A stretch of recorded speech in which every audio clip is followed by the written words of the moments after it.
canal de hoje vai falar sobre um tema bastante interessante e enriquecedor, sobre cinema, audiovisual. E por isso que chamamos um especialista nesse assunto. Ele é crítico do site Cine Panorama, recentemente lançou Lei, o filme, uma história que envolve ciúme, obsessão e muitas surpresas. Um sucesso enviado para festivais internacionais com dublagens em francês, espanhol e inglês. Em 2016 fundou a produtora Crystal Pictures, que durante o processo surgiu uma ideia brilhante de fazer um documentário sobre a vida de uma das maiores artistas brasileiras, morta em 2019, Bibi Ferreira.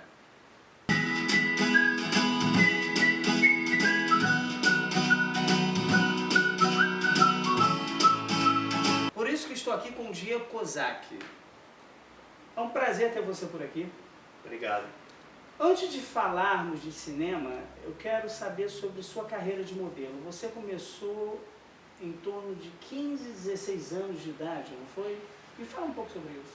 É verdade, Pedro Henrique. Primeiro eu gostaria de agradecer, receber vocês aqui, o canal Arte Tudo, programa informal, que já é um sucesso, né? Eu comecei minha carreira de modelo muito jovem e eu fui contratado por uma pequena agência aqui no Rio de Janeiro e depois a minha carreira deslanchou. Eu fui para a Europa, né? E trabalhei muito lá, desfilei e fotografei para grandes marcas como Ray-Ban, Armani principalmente. Foi uma carreira muito prolífica, porque eu residi em Londres, em Paris, né? E eu tive a oportunidade de conviver com grandes nomes, desfilar com grandes nomes como Chrissy Turlington, né? Kate Moss. Foi uma época diferente da moda, estava acabando o período do Heroin Chic, que era um período interessante da moda que passou, e aí a nossa Gisele veio e trouxe um ar mais saudável para a moda, trouxe um ar mais fitness para a moda. Mas naquela época eram aqueles modelos andrógenos e eu me encaixava bem nesse perfil, né? Então eu acabei convivendo também muito com o jet set internacional naquela época e certamente a moda foi a indústria que me apresentou para o mundo, a minha porta de entrada, né? E foi muito bacana, eu gostei muito, uma carreira linda. Em 2015, você deu um depoimento para a colunista Lula Cerda, que aliás minha colega, falando que queria incrementar filmes de terror no Brasil. Existe algum preconceito com filmes de terror produzidos por aqui? Podemos ver que no cinema norte-americano de terror sempre encontrou no mercado brasileiro uma forte resposta de público. Podemos citar produções como It, A Coisa, Invocação do Mal, Sobrenatural e mesmo projetos de molde como Bruxa, que conquistaram o público brasileiro, tendo resultados excelentes. E fala um pouco sobre isso. Eu acho que hoje o cinema brasileiro está muito mais aberto, o público está muito mais aberto para filmes de terror, né? O cinema americano produziu grandes ícones do terror, né? Como o Massacre da Serra Elétrica, podemos acrescentar, O Exorcista, você falou alguns também, It, A Coisa, etc., que se tornaram marcos do terror, né? Bebê de Rosemary, enfim. Mas assim, eu acho que o cinema de terror no Brasil está se abrindo cada vez mais, está se expandindo. Hoje nós temos vários exemplares, como Animal Cordial, por exemplo, que foi produzido pelo mesmo diretor da Bruxa que você citou, que é o Rodrigo Teixeira, que é um grande produtor. Ele fez também Me Chame Pelo Seu Nome, que foi indicado ao Oscar de roteiro, né? Indicado não, ganhou o Oscar de roteiro. Então eu acho que o cinema de terror do Brasil está se abrindo. Inclusive saiu numa página inteira uma matéria na mais prestigiosa revista, periódico de cinema do mundo, que é a Cahiers de Cinéma, uma das mais tradicionais do mundo, francesa, só falando sobre cinema de terror no Brasil, né? E o cinema de terror no Brasil tem um grande decano, um grande pai, que foi o José Mujica Marins, o José Mujica Marins, que é o Zé do Caixão, o famoso Zé do Caixão. Então nós já temos uma tradição de terror. Por mais que o Zé do Caixão fizesse um terror mais gore, mais trash, há sim hoje grandes títulos, e eu acho que o cinema de terror no Brasil está bombando e está cada vez crescendo mais. E por isso eu quero fazer cinema de terror no Brasil. Estou fazendo já. Diego, Tarantino iniciou seu primeiro percurso em 1980, quando lançou o filme My Best Friend's Birthday, em 1987, com quase nenhum recurso. A partir daí, ele foi consagrado um dos maiores cineastas respeitados do mundo.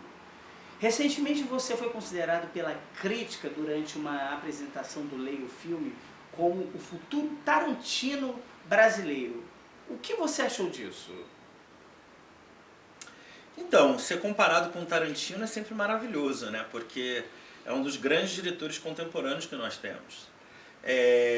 Hoje no mundo, né? Inclusive. Eu fiquei satisfeito de ser comparado com o Tarantino naquela apresentação, porque o meu filme, o Lei, é um suspense com pegada de terror, que tem realmente uma cena que foi totalmente inspirada num filme do Tarantino, que é o Cães de Aluguel, né? Foi uma referência e na paleta de cores, na estética, na linguagem, enfim. Então realmente tem uma pegada de Tarantino, sim. Mas eu gostaria de ressaltar que eu sou o Diego, né? O Diego Kozak. O Tarantino é só uma referência. Quais são seus diretores internacionais que você é fã? Tem algum deles que você se inspirou? Olha, eu me inspirei em vários diretores, né? Eu posso citar uma lista quilométrica, mas vamos resumir. Eu acho que Alfred Hitchcock foi o diretor que me fez cineasta. Foi através da obra do Hitchcock que eu quis me tornar cineasta, né? Havia uma atração na Universal da Flórida, de Orlando, no parque temático da Universal, que era sobre o Hitchcock, né? Mostrava os truques de câmera, etc e tal. Depois que eu vi aquilo, eu falei, meu Deus do céu, é isso que eu quero fazer da minha vida. Então o Hitchcock é responsável por eu ser cineasta.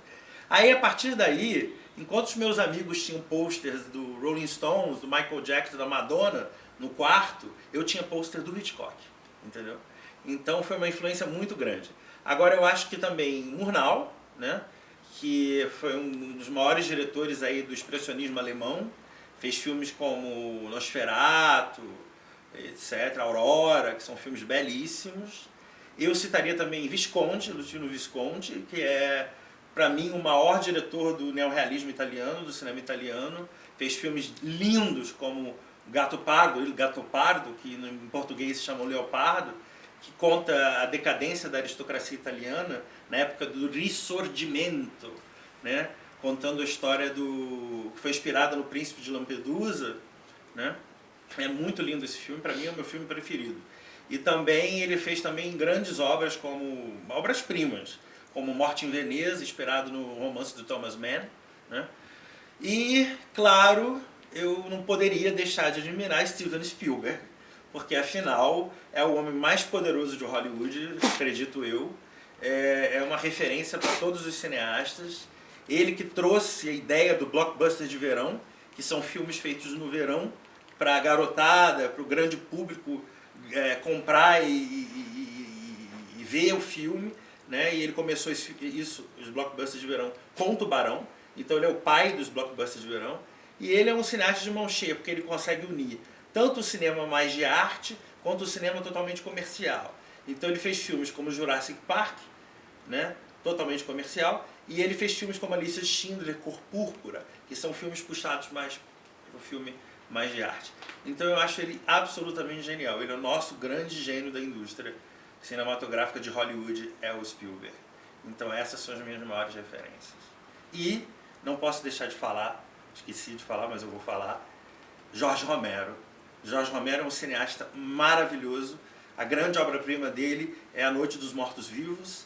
Ele fez uma trilogia, várias sequências desse filme, e ele que introduziu a figura do zumbi na nossa cultura, que hoje o zumbi está em todas, está em série, está em HQ, em quadrinho, né, cartoon, está em propagandas, está no cinema. Então o pai dessa zumbimania é o Jorge Romero. E ele começou, uma curiosidade, ele começou fazendo filmes de baixíssimo orçamento, ele não tinha dinheiro, então ele coletava, antigamente, a película onde se rodava o filme mesmo, era muito difícil de conseguir, porque era muito caro. Então ele ia nos estúdios pegando pedacinhos de película que sobravam, e aí ele juntava todas as películas e fazia a película dele, entendeu? Para filmar os filmes dele. Então é um cara genial, que com pouco fez muito, né? Esses são as minhas referências. O que o cinema significa para você? O cinema é a minha vida. O cinema é a minha vida. Porque, apesar de eu ter tido outras profissões, eu trabalhei nos negócios da minha família, eu fui Relações Internacionais dos Jogos Pan-Americanos, em 2007, eu trabalhei na indústria hoteleira, com passagem pelo Hotel Novo Mundo, pelo Copacabana Palace também. Então eu fiz várias outras coisas e fui modelo, né? Como você sabe, eu iniciei como modelo, mas desde os 11, 12 anos que eu estudo e pesquiso cinema e devoro livros e coisas sobre cinema. Então o cinema está na minha vida há muito mais tempo do que as pessoas podem imaginar, né? E eu consegui juntar e acumular um grande conhecimento teórico de cinema. E agora eu estou tendo a oportunidade de estudar mais a fundo, né? Me formei na Darcy Ribeiro, que é uma das mais prestigiosas escolas de cinema aí do nosso país, a Escola de Cinema Darcy Ribeiro, Instituto Brasileiro de Audiovisual. Me formei em direção cinematográfica, estou estudando produção executiva na Academia Internacional de Cinema. Então o cinema se tornou uma profissão para mim. Era algo que eu fazia como hobby e virou a minha principal profissão, o meu trabalho. E o cinema, para mim, ele é a gênesis, entendeu? Ele é a criação, toda a arte é a gênesis. Porque a gente recria o que já existe, ou vai além da imaginação e faz algo original. Então o nome vem arte artificial, você recria, né? E a arte, ela me alimenta, parece que eu me alimento de arte, igual as pessoas se alimentam de comida, a arte me alimenta. Então, respondendo a sua pergunta, o cinema é alimento, é profissão e é a gênesis. Nós temos grandes diretores de cinema brasileiros, entre eles Fernando Meirelles, que teve seu reconhecimento quando lançou Cidade de Deus em 2002. Foi um sucesso. Walter Moreira Salles, o saudoso Carlos Manga, Eduardo Coutinho, José Padilha, com o filme Tropa de Elite. Inclusive, ele saiu fora do Brasil por sofrer ameaça de morte, dentre outros. Bom, apesar desses grandes nomes, você acha que o cinema brasileiro ele ainda é pouco valorizado, até mesmo pelos próprios, tendo sua qualidade e beleza assim como o cinema internacional? Olha, eu acho que o cinema brasileiro atualmente é muito valorizado. Você citou grandes cineastas brasileiros, inclusive alguns fizeram carreira fora. Tinha o Héctor Babenco também, que apesar de ser argentino, fez os filmes no Brasil, naturalizado brasileiro. Eu citaria Nelson Pereira dos Santos, citaria Rui Guerra, certamente, que é meu mestre, né? Eu sou discípulo do Rui Guerra. Então eu acho que o cinema brasileiro é bastante valorizado hoje em dia. Nós temos filmes bastante internacionais, né? O Quatrilho fez carreira internacional, o Cidade de Deus, o Tropa de Elite, o do Walter Salles, o Central do Brasil, né? E outros grandes profissionais nossos foram para fora, como Carlos Saldanha, que é o diretor do Rio, da Era do Gelo, Toro Ferdinando. Ele é hoje um dos brasileiros mais importantes no cenário do cinema internacional em Hollywood, né? Então a gente vê brasileiros como o Rodrigo Santoro, a sobrinha da Sônia Braga, a Alice Braga. Então eu acho que o cinema brasileiro está conquistando. O Rodrigo Teixeira, um grande produtor que hoje é bastante internacional. Acho que o cinema brasileiro está conquistando seu espaço, né? Hoje nós não podemos dizer que nós temos uma indústria de fato, porque o cinema brasileiro ainda é feito com incentivo do governo, né? Mas o cinema brasileiro hoje tem o seu espaço, ele ainda é meio artesanal, mas a gente já tem filmes comerciais que dão boa bilheteria. Então eu acho que o cinema brasileiro é sim bastante reconhecido hoje em dia. Fazer cinema não é barato, é algo caro. Segundo dados do Anuário Estatístico do Cinema Brasileiro, mostram que em 2017 a média do ingresso no Brasil foi de R$ 15, um crescimento de 90 centavos na média, de 6%. Qual a sua opinião perante essa situação? Cinema ainda é algo muito fechado, nem todos têm acesso? Então, eu acho que você está falando de duas coisas distintas aí. Mas sim, respondendo a sua pergunta, sim. Eu acho que o cinema ainda é um pouco elitizado. Não são todas as pessoas que têm acesso ao cinema, porque o preço do ingresso é muito caro no Brasil. É muito caro. Entendeu? Então, eu acho que pessoas de um nível socioeconômico mais baixo agora estão tendo a chance de terem contato com a sétima arte, né, com o cinema, através de certas iniciativas bacanas que tem no Complexo da Maré, no Alemão, se eu não me engano, tem cinema lá hoje em dia. Mas o preço do ingresso ainda é bastante caro. E eu acho que você está falando de outra coisa também, que é o custo de se fazer cinema no Brasil, né? O orçamento dos filmes, porque o cinema no Brasil ele é feito através de incentivos, né? Editais do governo, etc. e tal. Então tem a Lei Rouanet, tem o Fundo Setorial do Audiovisual, tem a Ancine, etc. e tal. Mas esses filmes são bastante custosos. De todas as artes, o cinema é a arte mais cara. Não tem como comparar uma peça de teatro, uma música, um livro, né, uma escultura, uma pintura com o cinema. O cinema é definitivamente a arte mais cara. O preço médio de um filme do cinemão, que a gente chama de cinemão, no Brasil, é de 3 a 4 milhões de reais. Né? Mas isso ainda é muito pequeno perto do cinema hollywoodiano, por exemplo. Porque lá os filmes custam, às vezes o salário de um ator vai de 20 milhões de dólares, vai por aí. Então há uma discrepância muito grande. Mas cinema ainda é muito caro de ser feito, sem dúvida nenhuma. Muito dispendioso. Vamos falar sobre o documentário da vida de Bibi Ferreira. Você, junto com o cineasta Félix Ferreira, seu sócio no documentário, sendo ele neto de Bibi, tiveram essa ideia em 2016 para documentar a vida dela, sendo que Bibi nunca havia deixado ninguém filmá-la. E esse projeto foi desenvolvido com consentimento da própria. Me fala como foi essa experiência, até porque iniciar sua carreira logo assim, de cara, tendo uma grande responsabilidade de dirigir Bibi Ferreira, não é para qualquer um. Como foi para você? Trabalhar com Bibi Ferreira foi um dos maiores privilégios que eu tive profissionalmente, desde que eu entrei na indústria do audiovisual. Né? Sem dúvida nenhuma foi talvez o maior privilégio que eu tive. Né?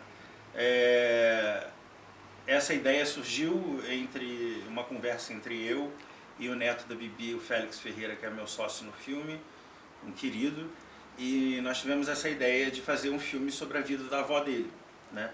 Uma mulher que tem mais de 70 anos de palco. Né? Eu digo tem porque ela é eterna, né? Ela sempre terá, e Bibi Ferreira é eterna. Ela tem mais de 70 anos de palco, né? Uma história incrível, vários grandes hits, sucessos aí na indústria do show business. Então essa ideia foi muito natural, surgiu, e ela nunca tinha deixado ninguém filmar, isso que foi o mais bacana. Ela deixou nós filmarmos a história da vida dela.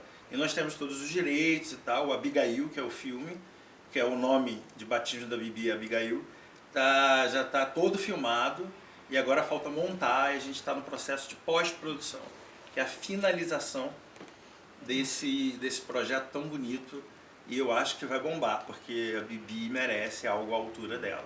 Né? Gil, me fala um pouco como é que foi a experiência de lidar com Bibi Ferreira.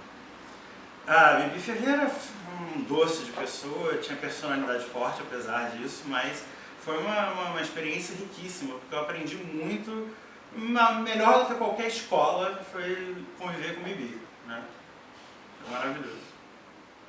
Diz que ela tinha um detalhe que antes do show ela colocava manteiga dentro do café antes de entrar no palco, é verdade isso? Ela fazia isso na cozinha da casa dela, né? Ela tomava às vezes café com manteiga, era uma coisa curiosa. A Bibi gostava muito de Coca-Cola também, ela bebia litros de Coca-Cola, então uma vez até a Coca-Cola, sabendo disso e sabendo que ela tinha comentado esse fato em várias entrevistas, mandou um caminhão cheio de Coca-Cola para ela. Então eram caixas e caixas e caixas de Coca-Cola, muito bacana. E o tio Charles, meu primo Charles Kozak, da editora Kozak Knife, também bebe muita Coca-Cola. É Coca-Cola e cigarro, ele fica nisso, entendeu? É bem bacana, são viciados em Coca-Cola. Me fala assim, como é que era o cotidiano? Dizem que ela permanecia do quarto até a copa, diariamente. Dali ela não saía para nenhum canto do apartamento, né? Um apartamento muito grande. É um apartamento enorme, mas ela tinha um quarto, onde inclusive ficavam os troféus, os prêmios dela, e ela gostava muito da copa e da cozinha, né? Nos lugares da casa onde ela mais habitava. Mas a Bibi era uma pessoa muito discreta, muito reservada. Então aquele ali era o mundo dela, o mundo da Bibi, né? Era bem bacana. E a gente teve acesso a esse mundo, e isso foi um privilégio. Obrigado, Diego, pela entrevista. Foi um prazer ter você por aqui. Muito obrigado, eu que agradeço, Pedro Henrique. Então, o programa informal do canal Acho Tudo está terminando e voltamos semana que vem. Até lá!